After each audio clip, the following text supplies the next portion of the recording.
Hey guys, Josh from Fly Fish Food here. Do you hate Euro nymphing? I'll show you how to catch fish another way and hopefully more fish also. Dude, that's a big brown, bro.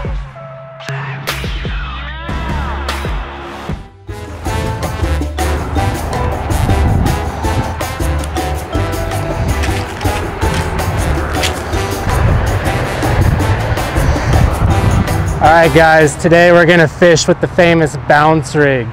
Okay, so a bounce rig, I have an indicator up here, way up there. Then I got 2 flies on this rig, then weight at the bottom. We're going to get a little more in depth here. Okay, so I got a 10-foot 4-weight. These Euro nymphing rods are excellent bounce rig rods. Having a 10-foot rod also is going to be really helpful. Really helps with those water load casts. Being able to get that extension and get those flies up moving out of the water is a great thing. Okay, so today we got the Echo Carbon XL 10-foot 4-weight. I got a Lamson liquid. This is a killer reel. This is my first Lamson that I got, I think, 6 years ago, and it's still strong. Love this reel. Okay, the fly line, I got the Scientific Anglers Amplitude Infinity in a 4-weight. A great bounce rig line. Gonna help turn those flies over. Really been liking that line. Okay, next after our fly line, the leader. So you have a few options on the leader. You could either go ahead and go with your normal tapered leader, and that's going to work fine, but I really like just tying on a butt section of chameleon. A good starting point would be like our same formula for our stillwater butt sections would work great.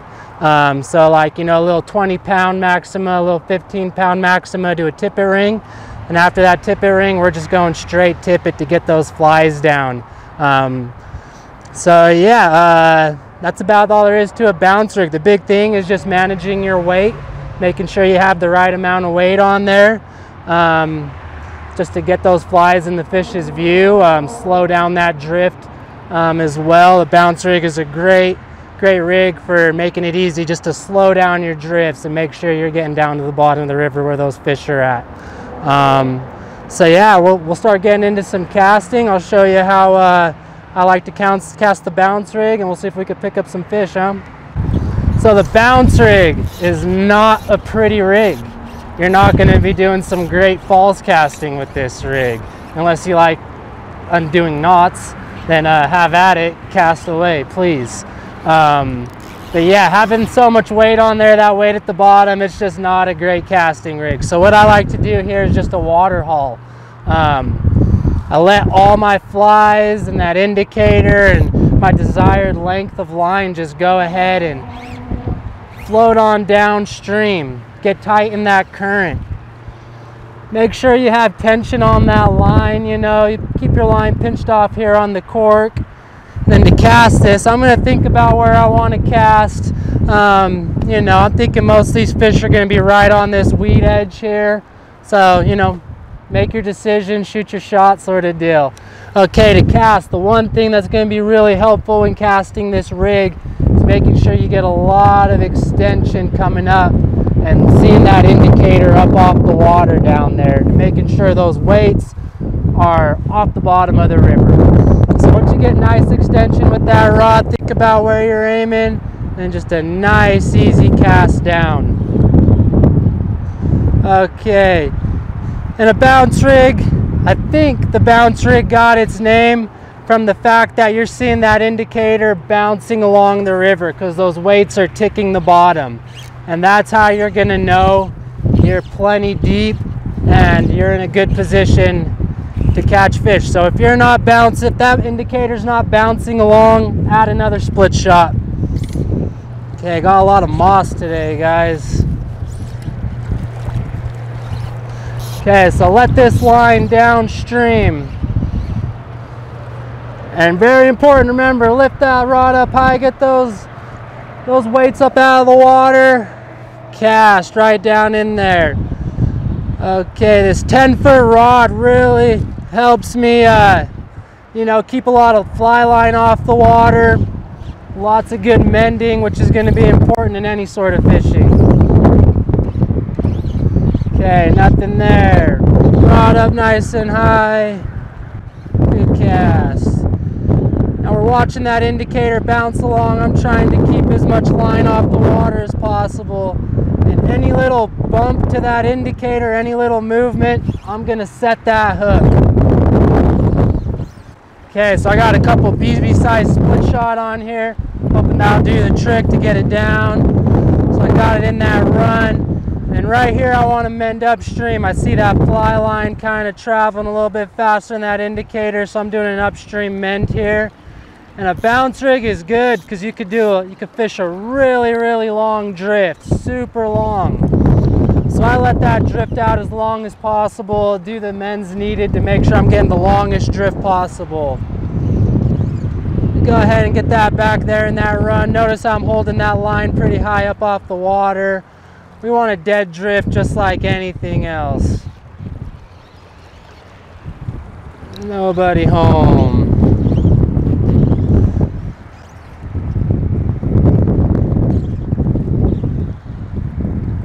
Oh, dang it. Missed him. We missed him. Okay, so we just missed a fish there. Maybe just a slow hook set on it, whatever. We'll get another one. Okay, one mistake I see a lot in newer anglers, people just starting out, is when they hook set the wrong way.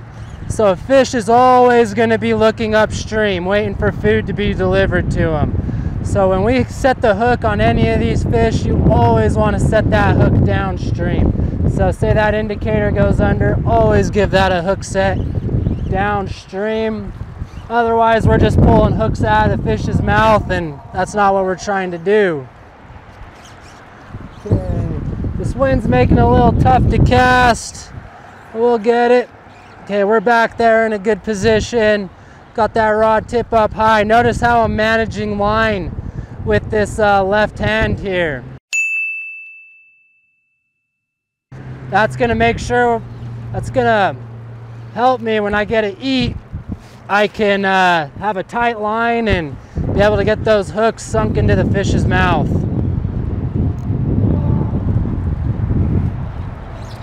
Oh, we're missing them.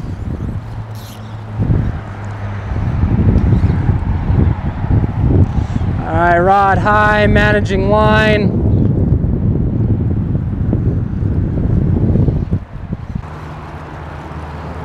Okay, so I've worked this close edge pretty good. Just like anything else, you want to work from, what's close to you, work your way out to the far side of the seam. In this wind, I'm kind of having a hard time doing that water haul. So I don't know what this is called. We'll call it an extra powerful water haul. But what I do is I just cast this line downstream of me, get tight on it, and I can really get that out there to make a long cast or punch it through the wind.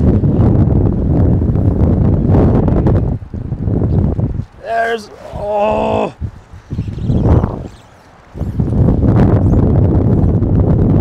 Get a little closer, see if I could eat up some of this line I have out there, making the hook set a little tough.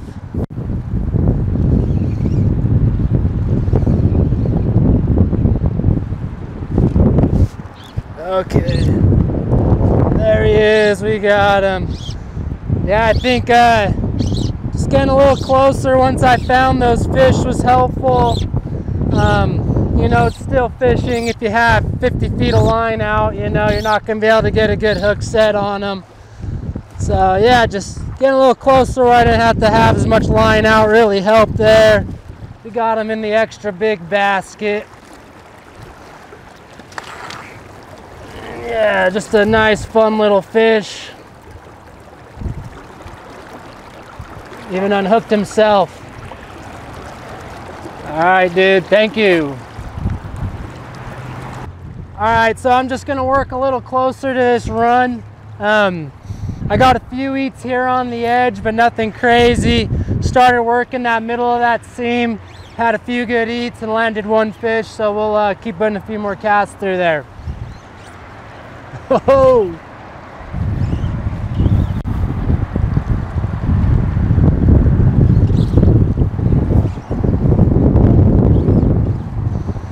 So what I did is I had a lot of line out and it was hard to hook those fish, so I just waded over a little bit closer, see if I can get a better hook set on them.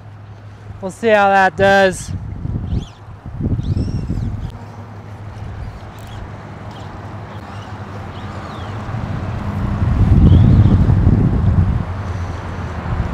It's really slowing down right there. That's kind of the sweet spot. Oh, we got him, sweet.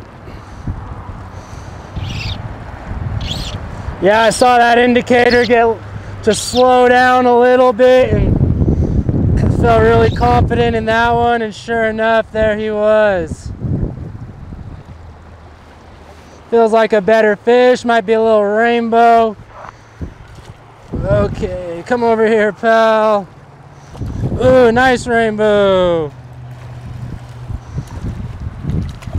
Hey, sweet, good rainbow there. That was a lot of fun.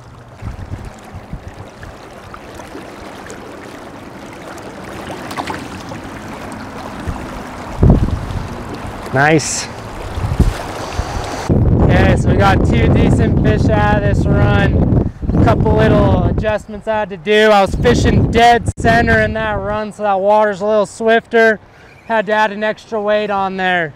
And I moved a little bit closer to the run, just to kind of be able to fish a little less, have a little less fly line out. Definitely helps with the hook set, you know, just like any sort of fishing. Keep that slack out, less line, the easier it is. So let's see if we get a couple more.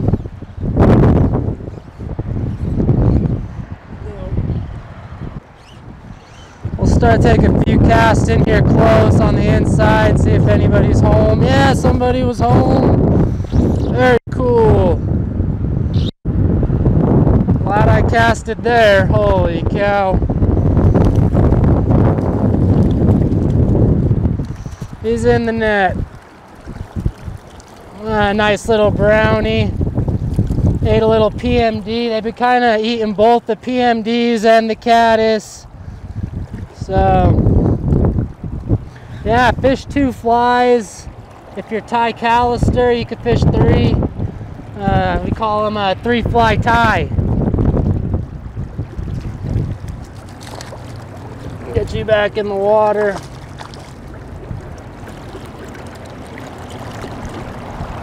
Another good one. Fun fish. See you later, dude. Thank you. All right.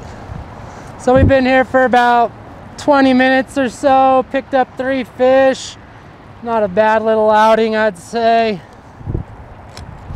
The Euro nymphers might be laughing at us, but who cares about those guys? Lots of weight on here. Sometimes that's just how it goes. Oh.